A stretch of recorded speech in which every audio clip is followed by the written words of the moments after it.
On the 18th of November 1965 at 14:47 hours Indochina time, Sergeant James Malloy counts 9 helmets in the elephant grass west of landing zone X-ray in Pleiku province and realizes his squad left with 10. The missing name at roll call hangs in the air like a question no one wants to answer. America believed surviving Vietnam meant getting off the trail and back inside the perimeter.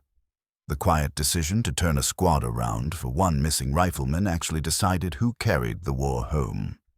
The popular narrative says American infantry units always retrieved their casualties under fire, that no man was left behind, and that battlefield recovery distinguished U.S. forces from their enemies. Hollywood reinforces the story with squads refusing extraction until they recover everybody. The myth holds that commanders ordered these recoveries and doctrine demanded them as standard procedure. The reality tells a different story entirely. Most second walks happened in the 30 seconds after someone said the missing name aloud. American infantry doctrine in Vietnam prioritized breaking contact and consolidating the unit after enemy engagement. Field Manual 710, published in 1965, instructed rifle squad leaders to move wounded to covered positions, report casualties to higher headquarters, and withdraw under covering fire. The manual mentioned casualty recovery, but provided no specific procedures for discovering missing personnel after disengagement. Macy v. Military Assistance Command, Vietnam. Daily reports tracked killed in action and wounded in action, but most small unit missing during contact episodes only appear, if at all, in unit journals and later oral histories. A typical rifle company in 1965 operated with 140 to 160 personnel organized into 3 rifle platoons of 4 squads each, with each squad fielding 9 to 11 men instead of the authorized 12. Contact with Viet Cong, or PAVN, People's Army of Vietnam, forces usually lasted 8 to 20 minutes before one side broke off. Most firefights in triple canopy jungle or elephant grass occurred at ranges under 50 meters, with visibility limited to 10 to 15 meters. Squad leaders maintained accountability through visual contact and voice communication, but smoke, vegetation, and noise made continuous head counts impossible during engagement. The critical moment came during the first count when someone realized a name was missing from the rally point. The decision matrix for a squad leader discovering a missing man involved no written guidance, no radio procedure, and no command oversight. He could report the missing man and wait for orders. He could assume the missing man was dead or captured. He could turn his squad around immediately and walk back without reporting or requesting permission. Veteran accounts describe many leaders choosing the third option, turning around, immediately before anyone could tell them not to. These second walks received almost no documentation in official after-action reports. Company commanders did not report them because they occurred below command visibility. Squad leaders did not discuss them in debriefs because the decision violated standing orders. On the 18th of November 1965 at 14:47 hours Indochina time, First Lieutenant David Moyer orders 2nd Platoon, Alpha Company, 1st Battalion, 7th Cavalry Regiment to break contact and move east toward landing zone X-ray after a 10-minute engagement with Viet Cong forces. Sergeant James Malloy, leading 1st Squad, counts 9 men at the rally point 50 meters from the contact area and realizes Private First Class Danny Kowalski is not among them. Malloy's radio man has already reported the engagement over, with 2 wounded by AK-47 fire and no friendly killed in action. Lieutenant Moyer monitors 3 other squad nets and the company frequency while coordinating medevac for the wounded. Malloy faces the immediate decision: report the missing man and wait for orders, or turn around now. I told my fire team leaders we were going back in, and I told my RTO to keep his mouth shut on the net until I said different. Malloy takes 5 men back into the elephant grass at 14:52 hours without reporting to Moyer. or requesting permission. The decision violates standing battalion orders requiring squad leaders to report all movement and maintain radio contact. Malloy knows the Viet Cong force may still be in the area, and his squad is down to 9 effective personnel. He also knows Kowalski was fighting beside him when the squad started moving back and nobody saw him fall. The 5-man element moves slowly through grass, taller than their heads with 3 meters between each man. They find Kowalski at 14:58 hours, lying in a shallow depression 80 meters from the rally point. He took 1 AK round through his left shoulder, dropped when the squad moved back, and passed out from blood loss. Malloy's team carries him back to the platoon position in 8 minutes without further contact. Moya learns about the unauthorized return only when Malloy reports the casualty count corrected to 3 wounded, 0 missing. The after-action report filed by Alpha Company on the 19th of November, 1965, lists 3 wounded in action with no mention of the missing man or the second walk. Kowalski survives, medevacs to the 15th Medical Battalion at An Khe, and returns to duty in February 1966. Malloy receives no commendation and no reprimand for the unauthorized movement. 8 men in his squad watched him make the decision and watched him carry Kowalski out. 3 months later, in February 1966, the same squad refuses an order from a different platoon leader to continue a patrol after taking sniper fire near Bong Son. The squad's trust in its leadership traced directly to Malloy's November decision. The Army taught me how to break contact, but nobody taught me how to live with leaving a man I didn't know was down. The first firefight lasted 10 minutes and wounded 2 men. The second, walk back into the grass, lasted 6 minutes and defined the next 30 years. Not the firefight, but the decision after the firefight. On the 3rd of February, 1968, at 02:47 hours Indochina time, Sergeant Tran Van Hoa leads his rifle squad from 2nd Battalion, 1st ARVN Infantry Regiment through a breach in the Citadel wall in Hue during the Tet Offensive. His 12-man squad assaults a PRVN fighting position on the southeast bastion under cover of 81mm mortar fire. The assault clears the position after 14 minutes of close combat, but Hoa counts 11 men when the squad consolidates in a shell crater 30 meters inside the wall. Private Nguyen Van Tuan, his youngest rifleman, is missing. The ARVN battalion commander monitors the tactical net and orders all squads to hold positions and prepare for a coordinated advance at first light. Hoa faces the same decision Malloy faced 3 years earlier on the opposite side of South Vietnam. ARVN doctrine in 1968 emphasized consolidation after successful assaults, but South Vietnamese military culture placed enormous social pressure on leaders to recover missing personnel, regardless of tactical risk. In our culture, leaving a man in the rubble meant his family would curse your name, your unit would never trust you, and you would carry shame until you died. Hoa takes 4 men back through the breach at 02:53 hours without informing his platoon leader. The 5-man element navigates through smoke and debris with visibility under 5 meters, while PAVN soldiers fire from adjacent positions along the wall. Hoa's team finds Tuan at 03:01 hours, trapped under rubble from a collapsed section of wall, hit by mortar fire. Tuan is conscious but cannot move his legs, and his rifle is buried beneath stone blocks. The team spends 6 minutes extracting him while taking small arms fire from 2 directions. Corporal Lê Văn Minh is killed by rifle fire at 03:05 hours while covering the extraction. The remaining 4 men carry Tuan back through the breach at 03:09 hours, 22 minutes after Hoa made the decision to return. The platoon leader learns about the unauthorized movement when Hoa reports 1 casualty recovered and 1 new killed in action. No reprimand is issued, no commendation is awarded, and the battalion after-action report summarizes the night assault with no mention of the missing man or the second walk. Tuan survives with permanent spinal injuries and never returns to combat duty. Min's body is recovered during the daytime advance on the 3rd of February and buried in Hui. Hoa's squad continues fighting in the citadel for another 21 days until ARVN and U.S. Marine forces secure the city on the 24th of February, 1968. The squad loses 4 more men killed during those 3 weeks, but the 10 men who survived never questioned his leadership after the 3rd of February decision.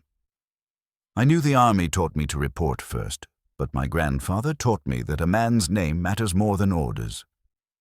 The assault on the bastion succeeded in 14 minutes and cleared 1 enemy position. The second walk back into the rubble lasted 16 minutes and saved 1 life while ending another. Not the tactical victory, but the moral calculus afterward. On the 11th of May, 1969, at 15:23 hours Indochina time, Corporal Thomas Herrera leads his fire team from 3rd Platoon, Bravo Company, 3rd Battalion, 187th Infantry Regiment down the southwest slope of Hill 937 in the Asau Valley. The 101st Airborne Division assault on the hill, later known as Hamburger Hill, enters its 8th day with Bravo Company attacking through dense vegetation and fortified bunkers. Herrera's 4-man team breaks contact after clearing a trench line and moves 75 meters downslope to link up with the rest of the platoon. The platoon sergeant counts 28 men at the rally point and realizes Specialist 4, Michael Dawson, is missing from Herrera's team. Artillery fire continues to impact the upper slopes at 5-minute intervals, and the battalion commander monitors casualty reports across 6 companies. The platoon sergeant orders Herrera to wait for a lull in the artillery before conducting an organized search with a reinforced squad. I counted the helmets twice, and when I said Dawson's name out loud, 3 other guys just looked at me and picked up their weapons without saying anything. Herrera takes 3 men back up slope at 15:27 hours before the platoon sergeant finishes coordinating the official search. The 4-man element climbs through vegetation torn apart by artillery, retracing their withdrawal route under sporadic rifle fire from pavan positions 100 meters above. They find Dawson at 15:34 hours, lying in the trench line his team cleared 19 minutes earlier. Dawson took fragmentation wounds from a Chi-Com grenade during the assault, fell into the trench when the team withdrew, and remained conscious but unable to call out over the artillery noise. Herrera's team carries him 75 meters downslope in 7 minutes, while pavan soldiers fire from bunkers above. No one in the fire team is hit during the recovery. The platoon sergeant learns about the unauthorized movement when Herrera reports back with Dawson at 15:41 hours. Herrera receives a verbal reprimand for violating the order to wait, but the battalion after-action report records only the casualty count, with no mention of how or when Dawson was recovered. Dawson survives, medivacs to the 22nd Surgical Hospital at Phu Bai, and returns to the United States in June 1969. Herrera continues fighting on Hill 937 until the battalion secures the summit on the 20th of May, 1969, after 10 days of continuous assault. The 187th Infantry Regiment suffers 72 killed in action and 372 wounded in action during the battle. Herrera's platoon loses 9 killed and 23 wounded between the 11th of May and the 20th of May. The 3 men who walked back up slope with Herrera on the 11th of May survive the battle.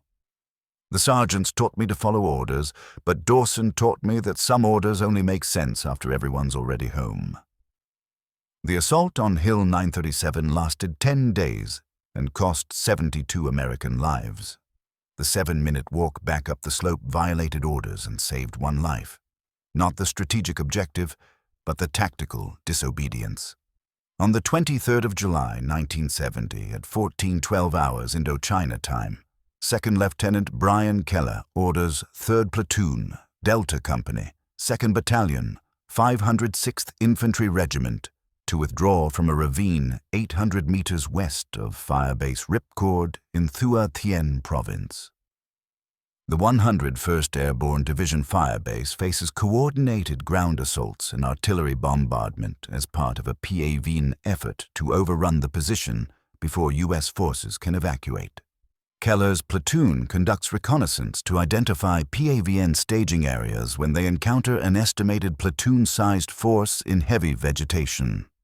The platoon breaks contact and moves east toward the firebase perimeter under covering fire from AH-1 Cobra gunships. Staff Sergeant William Tucker counts 31 men at the rally, 200 meters from the contact area, and realizes Private First Class Robert Hayes is not among them.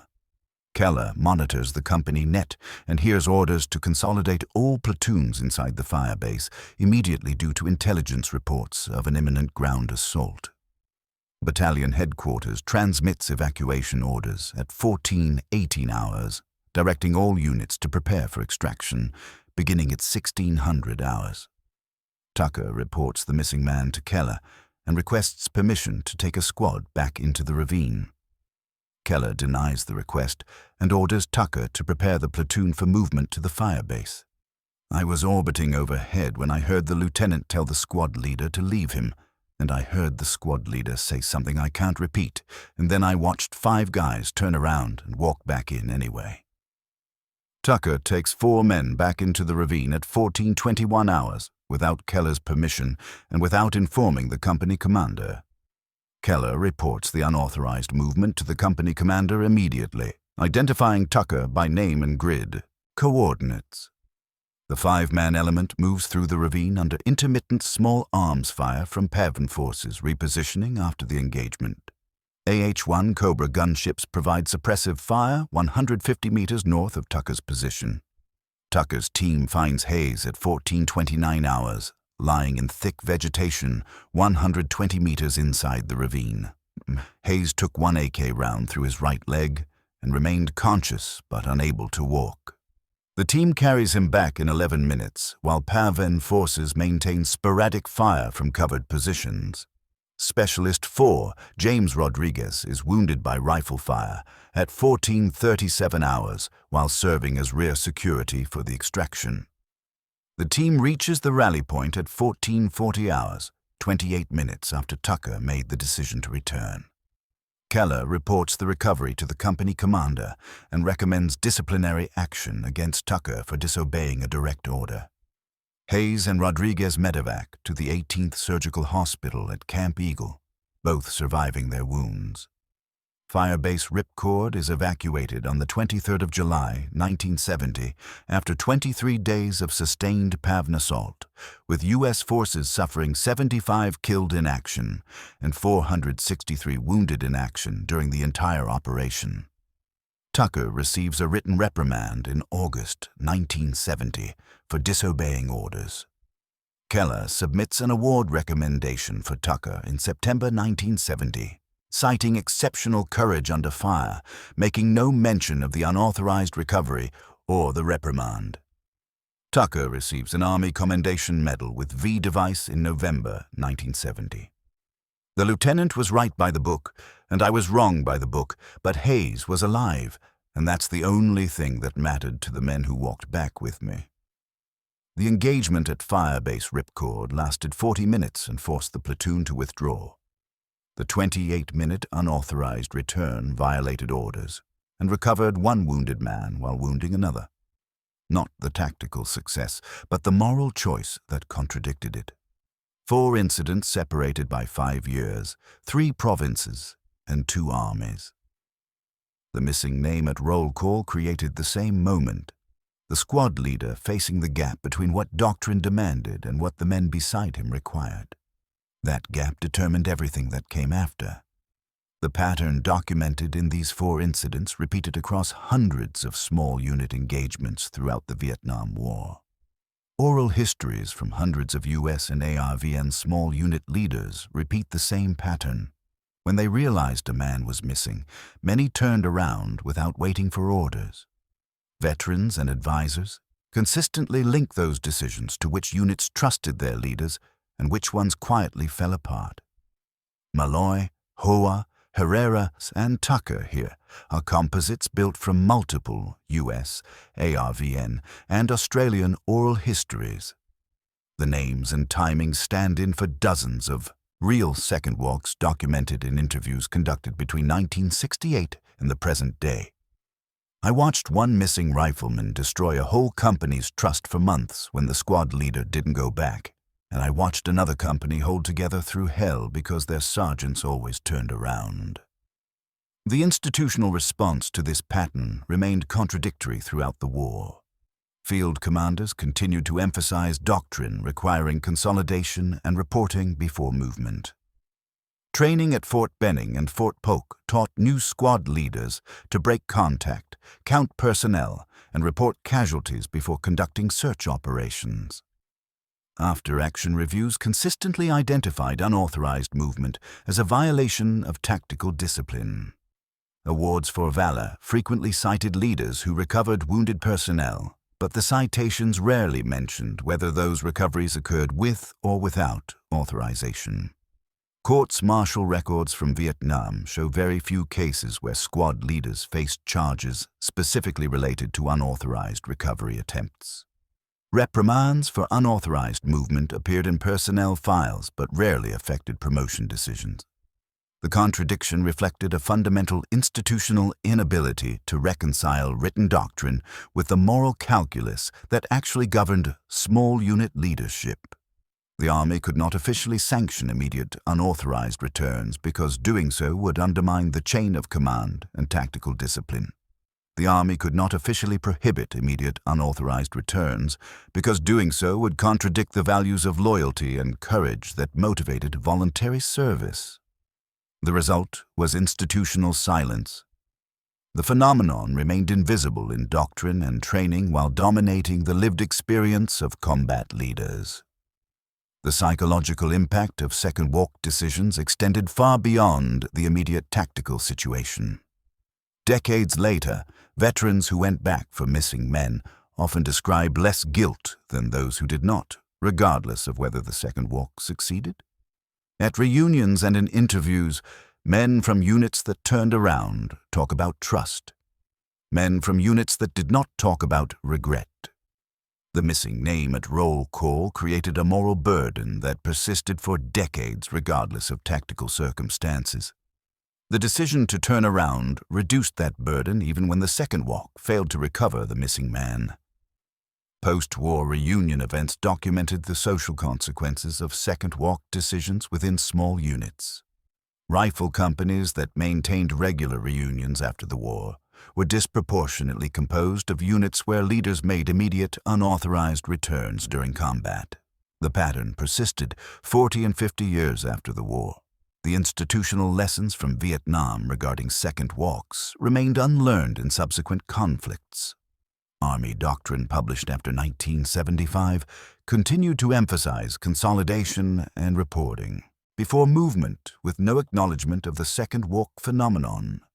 Squad leaders in Fallujah, Ramadi, and Helmand Province made the same 30-second decision that squad leaders made in Pleiku, Hue, and the Asau Valley between 2001 and 2021.